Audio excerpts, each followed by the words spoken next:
Welcome to the Unfortunate Cookies podcast where we open fortune cookies and Kyle explores his feelings.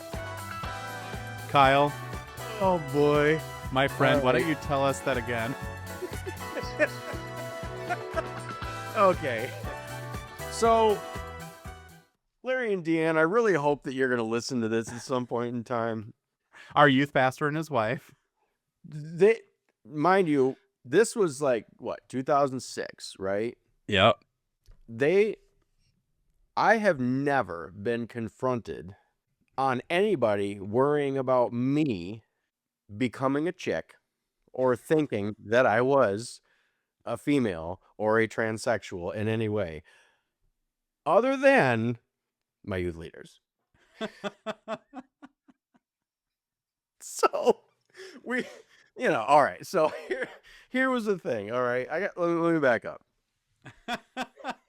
So to set the stage, actually, I'm gonna go forward and we'll back up. Set the stage. I find myself in the cooler room in youth group with Larry and Deanne, my youth pastor and his wife, looking at me, being like, "Kyle, do you have something that you need to talk about?" Also, they're not Southern. I don't know why you made them Southern. Yeah. Well, so anyways, they gave us in youth, right? Like it was supposed Kyle, to do be. you have something you need to talk to us about? Which one is that even supposed to be? I don't know.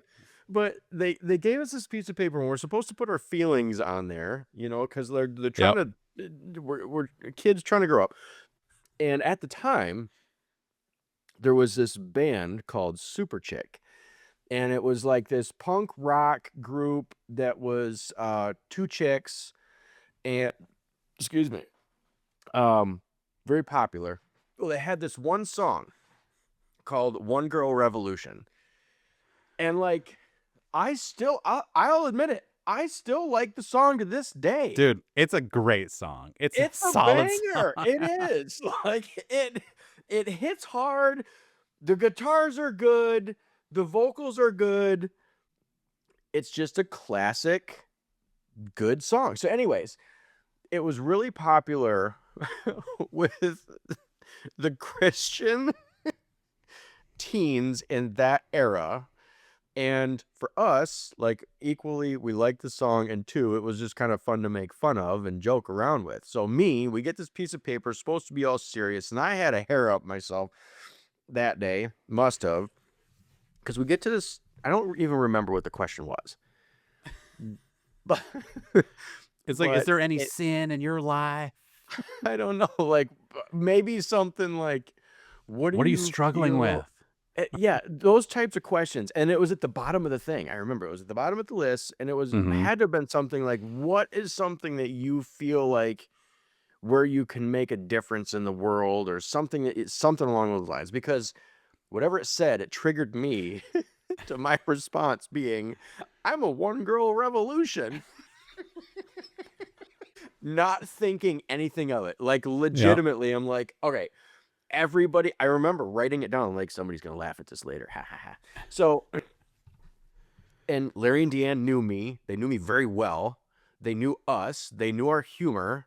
I was thinking they would get that, get a good chuckle out of it, move on with their life. No. Next thing you know, I get cornered in the middle of youth. Nobody else knew what was going on. They're like, Kyle, can we talk to you for a minute? And I'm like, sure. Like, what's up? So we go in the side storage room where they had the deep freezers in there.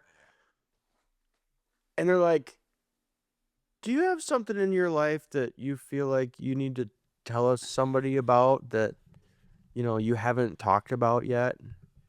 I'm like, what? No. Like, not even trying to hide anything here. I have no idea what you're talking about. Like, I'm just here to play foosball with my friends. And they bring out this piece of paper and they're like, well, we saw something that just kind of made us a little concerned. I'm like, oh, you guys aren't funny. So I had to sit there and explain to them, like, guys, that's a joke. Like, I didn't take what you told me seriously. was not treating this moment seriously at all. Well, which also it cracks me up because that doesn't help you either. It's like, oh no, didn't care what you had to say and I'm disrespecting you. So, uh, hey, like it's so funny because from their perspective, they were like, hey, write down anything on this list that you want to talk about or Yeah. whatever. They're Yeah. going through they're probably going through real things, Kyle. The And then they look at intrusive yours. thoughts of 16-year-old me. I feel like I'm a one girl revolution because they didn't read it like you said it. They read it as I feel like I'm a one Yeah. girl revolution. We got to talk to And there Kyle was about that. probably like and truthfully, like looking back at it now, there's probably a lot of kids that were like that was a trigger for them to get into an area of their life that they probably wouldn't have had access to, like an important part. Right. Me, total goof off.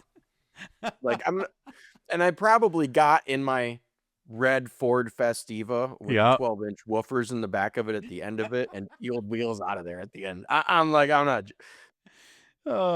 Play the Dukes of Hazzard Oh yeah, horn pump. yeah. Peel There's the out. biggest death trap in the parking lot, and Oh. Kyle's driving it. Yeah. So, which I think is also, I feel like Larry and Deanne have such a great sense of humor.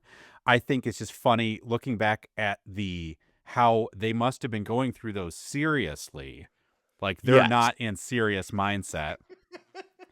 You hit them with, I'm a one girl revolution. They're like, I guess we should talk to Kyle about this because we're taking it Wrong seriously. place, wrong time. Kyle, I'd have never. Okay, maybe I never would have talked, but he said that's what he wanted. He literally signed it. I want to talk to you about this.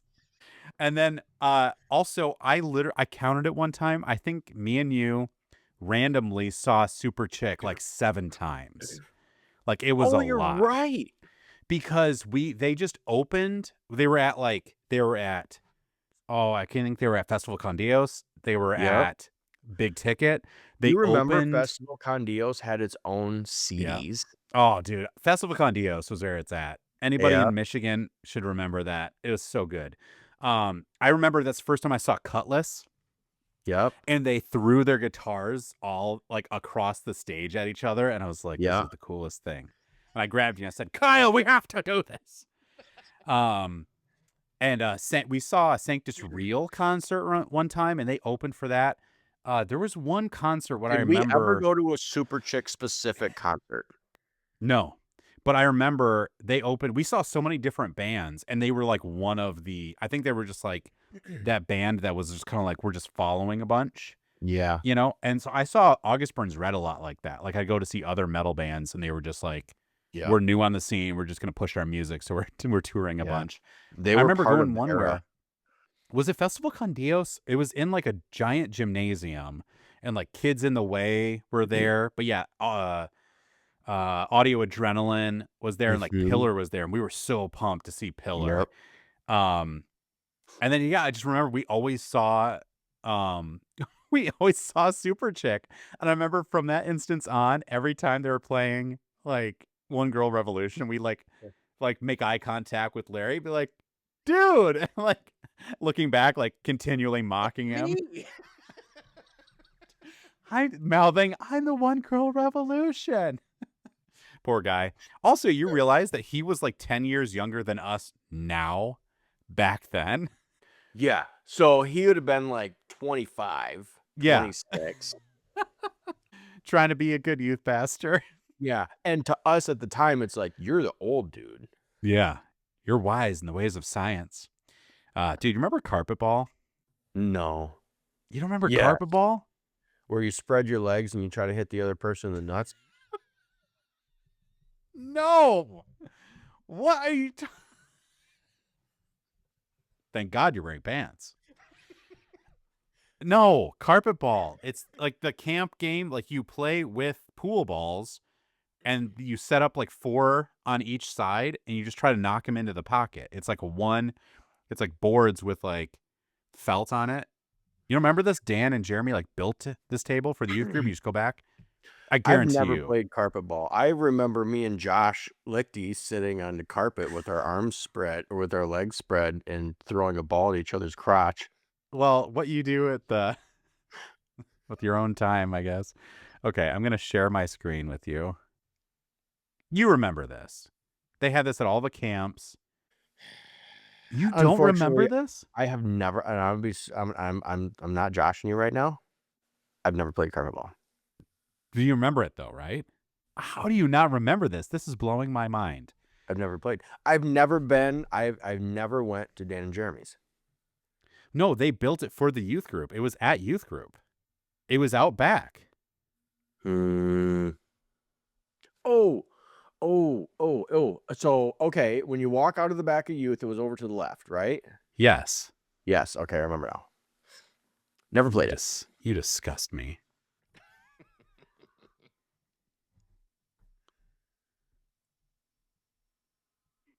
What's up, dude? You're on the podcast with Kyle Ashone. How's it going? I can't hear. He's not on speaker. Wait, you can hear him? No. What? Who is that? Can you hear it? Can you say something again? Hello? Is it Josh? Can you hear that? Kyle. Who are you talking to? Kyle, can you hear Josh? Yeah, I can hear him. We got Josh.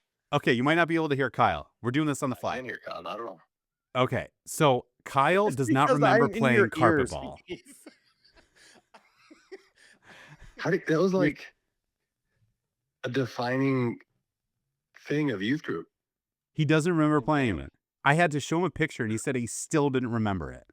Kyle. I'm one girl Eat a revolution. fortune cookie right now. Okay, it's crushed up, but I'll eat it. All right.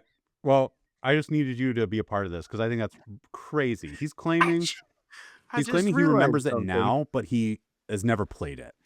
Maybe I like might one. just be shutting out the sound of his excuses. Yeah. That's a really stale fortune cookie, by the way. I hope you're happy with yourself. You know what I like is that people's laughs don't change.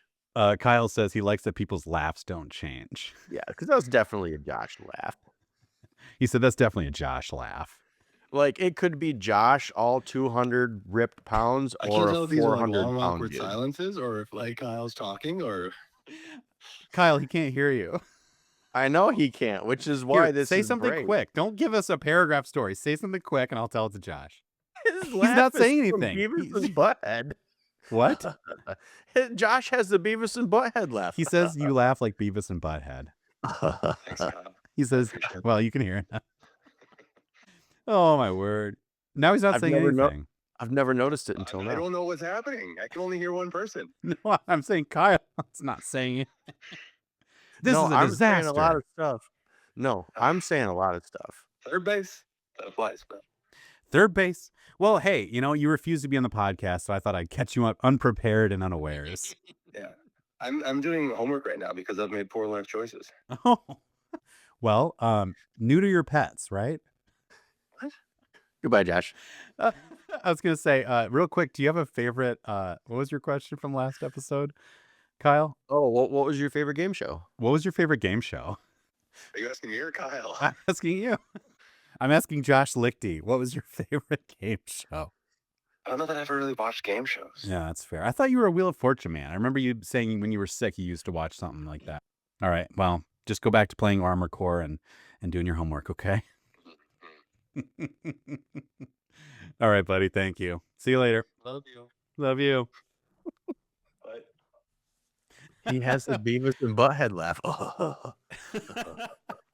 Okay, how did we make that work last time? Because last time you could hear Emma, or Emma could hear you. I'm trying to figure out how to No, make that work. I think you and Emma were just talking, and whatever I said was part of it. That's what happened. Dude, I walk into a lot of conversations that way. It's like, oh, you guys were. I'm also still sharing my screen with you. Carpet ball. Here is 20 representations of a carpet ball board for the next 5 minutes. All right. Well, we still have another super chick story. Do you know what I'm about to tell about the tempo? No. Okay. So, speaking of kids in the way, there was a male singer, just so everyone's clear, but he used to show his nipple to the crowd. We thought it was super weird, like especially as like a a Christian band, but he's just a dude. And so it's like, that's odd. You know what I mean? It was weird. Yeah. Yeah. But we also thought it was funny, and we would do it back to bands. Okay. Just accept that. Move on. Now, Super Chick, I would say was a little anti-male, you know? I remember They were very pro-female. They're I pro-female. wouldn't say anti-male, but very pro-female. I would say anti-male because You I think so? remember they used to say this at their concerts. They used to say all guys are liars, cheaters, and dirtbags. That's right. I would call that anti-male.